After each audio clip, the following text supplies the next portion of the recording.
네, 올해 폭염 참 끈질긴 것 같습니다. 저희가 언제부터 누그러진다 이런 소식 많이 전해드리는데요. 한반도에는 아직도 뜨거운 열기가 가득하죠. 기상청 예보에 따르면 다음 주에는 폭염의 기세가 확실히 꺾인다고 하는데 이번엔 진짜 맞는 건지 올여름 폭염 전망을 김동혁 기상 전문 기자와 함께 알아보겠습니다. 네, 어서 오세요. 네. 맞습니다. 참 이게 장마철에도 기상청 예보가 계속 빗나갔었는데 네. 이번에도 마찬가지인 것 같습니다.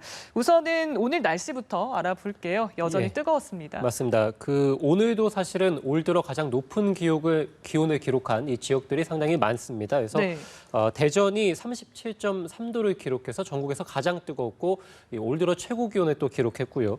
의성이 37.1도, 영월도 36.6도, 충주가 36.2도, 장수도 34도. 그래서 주로 이 수도권 지역 그리고 서쪽 지역을 중심으로 해서 여전히 극심한 폭염이 좀 나타나고 있고요. 네. 그 밖에 뭐 전국 대부분 지역, 동해안을 제외한 전국 대부분 지역에서 폭염 경보가 내려져 있고 뭐 제주라든지 일부 경기도 그리고 호남 지역 중심으로 해서도 이 낮 기온이 33도 이상을 웃도는 폭염주의보도 여전히 또 발효 중입니다. 네. 아무래도 이 중국 쪽에서 계속해서 좀 뜨거운 공기들이 상공으로 들어오고 한반도 남쪽에서도 여전히 덥고 습한 세력들이 좀 들어오면서 또 동쪽에서 이 동풍도 좀 들어왔고요. 여기에다가 구름이 만들어지지 않으면서 뭐 일사가 좀 지면을 좀 뜨겁게 가열시키면서 여러 가지 원인들로 인해서 아직까지도 좀 한반도의 폭염이 지속되고 있습니다. 네. 오늘도 참 뜨거웠던 것 같은데 제가 이 질문을 안 드릴 수가 없습니다. 대체 이 폭염 언제쯤 끝날까요?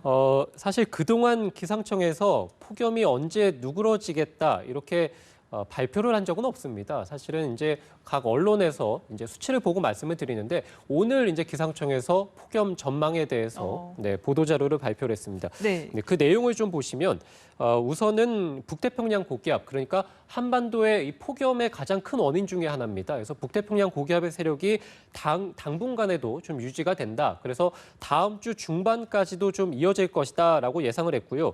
무더운 날씨도 이에 따라서 당분간 이어지겠고 다음 주 후반부터 기온이 조금은 낮아질 것으로 보입니다만 평년보다는 1에서 3도 정도 높은 더위는 여전하겠다.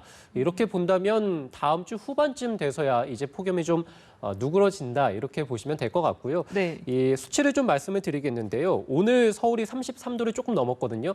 내일이 서울이 34도가 예상되고요. 일요일부터 다음 주 화요일까지 33도가 예상이 되고 네. 수요일도 여전히 33도, 목요일부터 32도. 우리가 폭염주의보 기준이 33도로 봤을 때는 다음 주 목요일쯤 되면 서울이 이제 폭염특보가 해제되는 이런 구간이다라고 보시면 되겠고 네. 광주 같은 경우는 다음 주 목요일까지 33도를 웃돌고요. 금요일부터 해서 33도를 밑돌 것이다. 이렇게 좀 예상이 되고 있습니다. 네.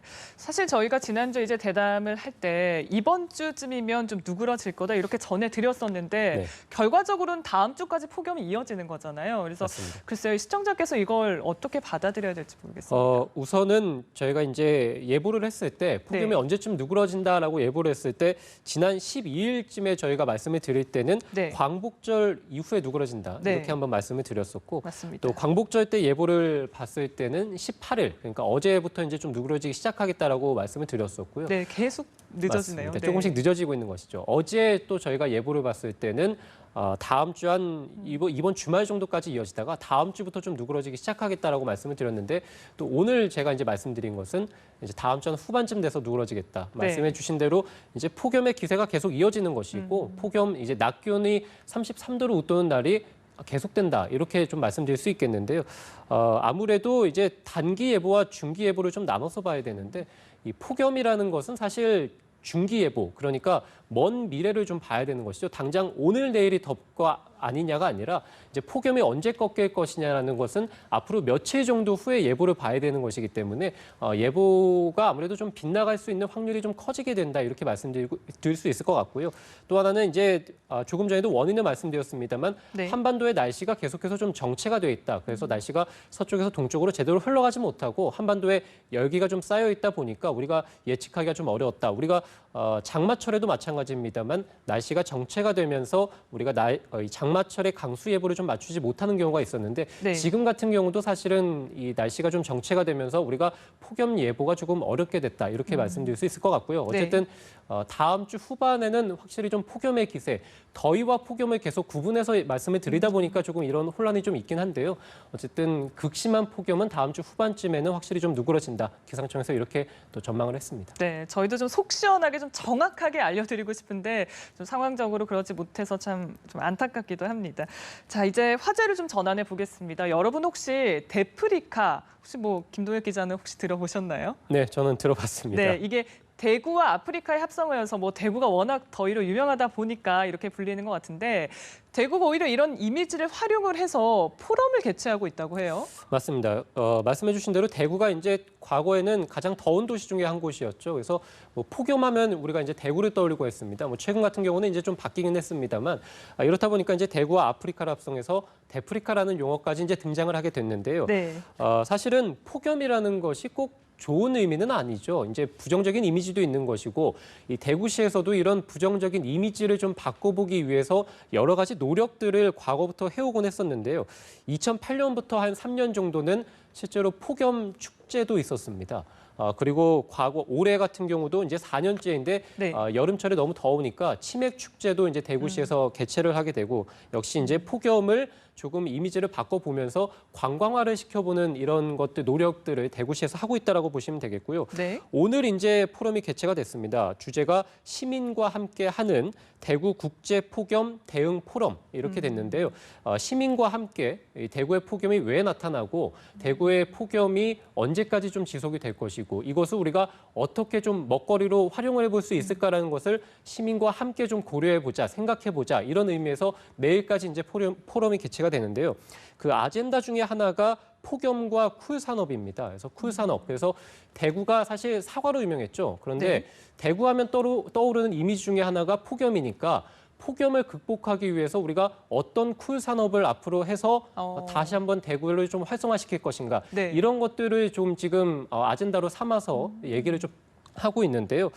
지난번에 제가 이제 어느 특정 지역에서 어떤 이 버스 정류장이나 이런 데 대형 얼음을 설치하면서 네. 착한 행정이다, 좋은 행정이다 말씀을 드렸는데 대구시도 이 폭염을 좀 잘 활용을 하면서 역시 좀 좋은 정책을 좀 펼치고 있다 이렇게 말씀드릴 수 있겠습니다. 네, 폭염이 뭐 워낙 극심하다 보니까 이런 포럼까지 개최가 되는 것 같은데요. 이렇게 연일 지속되는 폭염에 사실 지난해도 기승이긴 했는데 녹조 현상이 아주 심각하다고 들었습니다. 어느 정도인가요?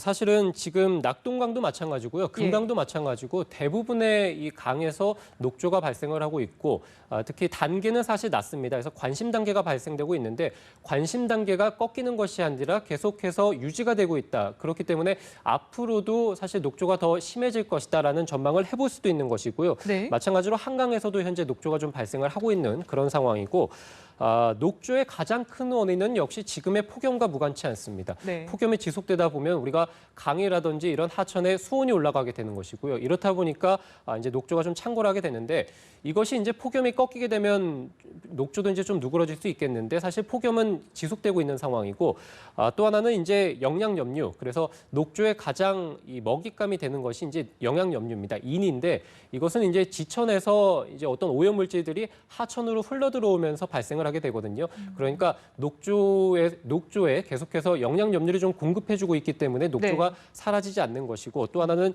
이제 유속을 좀 빨리 해주면 녹조가 사그라질 텐데 이런 것들이 사실 지금은 좀 일어나지 않고 있기 때문에 녹조가 좀 계속해서 지속되고 있다라고 볼 수 있겠는데요. 지금 수자원공사에서는 유속을 좀 빨리 해주기 위해서 이 보라든지 또는 댐에 물을 방류를 하고 있습니다. 지금 우리가 폭염이 누그러지지 않는다라는 전망을 하고 있는 상황이고 또 하나는 영양염류라는 것도 사실은 우리가 어떻게 해볼 수 있는 문제가 아니고 강수량, 그러니까 큰 비가 좀 내려주면 녹조도 해소가 될 텐데 우리가 지금 계속해서 더위가 지속되다 보니까 큰 비를 기대하기도 어려운 상황이고 태풍도 오지 않는 상황이고요. 역시 지금의 녹조를 해소하기 위해서는 유속을 좀 빨리 해주는 그래서 댐이라든지 보에 어떤 좀 방류를 하면서 유속을 좀 빨리 해주는 이것이 좀 필요하지 않나 이렇게 좀 생각이 됩니다. 네, 알겠습니다. 오늘 말씀 여기까지 듣겠습니다. 김동혁 기상 전문 기자와 얘기 나눴습니다. 고맙습니다.